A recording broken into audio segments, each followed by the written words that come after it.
Hi friends, Wednesday morning பூர்ணியோட lunch பாக்ஸுக்கு என்னென்னு பார்த்தீங்கன்னா பேன் கேக் தான். ஆனால் அது தோசை கல்லில் ஊற்றாமல் பணியாரக்கல்லில் ஊற்றி எடுத்தது. என்னென்ன வேணும்னு பார்க்கலாம். மிக்ஸி ஜாரில் 2 முட்டை, 3 வாழைப்பழம், 3/4 கப்பு சர்க்கரை எடுத்திருக்கேன், 1/2 கப்பு கோதுமை மாவு எடுத்திருக்கேன். ஸ்வீட்டு உங்களுக்கு எவ்வளோ தேவையோ அந்த அளவுக்கு அட்ஜஸ்ட் பண்ணிக்கலாம். இது எல்லாமே சேர்த்து நல்லா அரைச்சிட்டு இது கூடயே மாவு போட்டு நல்லா மிக்ஸ் பண்ணிக்கலாம். மாவு கொஞ்சம் கெட்டியாச்சுன்னா தண்ணி இல்லைன்னா பால் சேர்த்து மிக்ஸ் பண்ணிக்கலாம். இதுக்கு முட்டை ஃப்ளேவர் இல்லாமல் இருக்கிறதுக்கு வெனிலா எக்ஸ்ட்ராக் ஊற்றுறேன். 1 ஸ்பூன் அளவுக்கு, 1 பிஞ்ச் உப்பு, 1 பிஞ்ச் பேக்கிங் சோடா சேர்த்துருக்கேன். இது எல்லாமே சேர்த்து மாவையும் சேர்த்து நல்லா மிக்ஸ் பண்ணிக்கலாம். கட்டி இல்லாமல் மிக்ஸ் பண்ணிக்கணும்.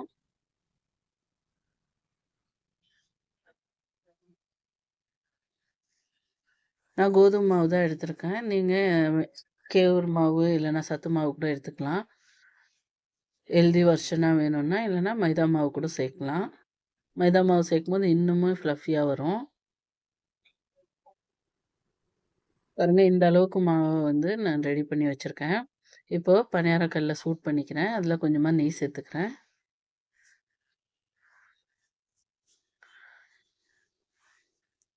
அரை குழிக்கு மட்டும் ஊற்றினா போதும். மாவு நல்லா உப்பி வரும்.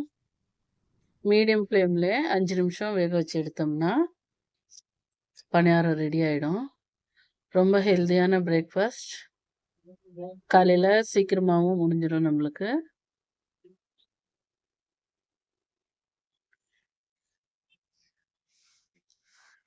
மூடி போட்டு ஸ்லோவாக வேக வச்சுக்கலாம். இப்போ வெந்திருக்கு, திருப்பிடுறேன்.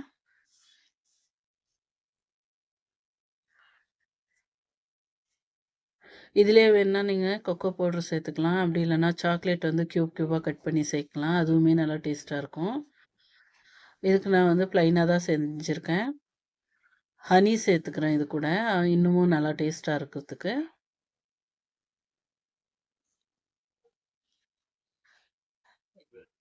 இது நீங்களும் வீட்டில் செஞ்சு பாருங்கள். உங்களுக்கு பிடிச்சிருந்ததுன்னா கமெண்ட்டில் சொல்லுங்கள். உங்கள் ஃப்ரெண்ட்ஸுங்களுக்கெல்லாம் ஷேர் பண்ணுங்கள். எனக்கு சப்ஸ்கிரைப் பண்ணி சப்போர்ட் பண்ணுங்கள். Thank you for watching. Bye.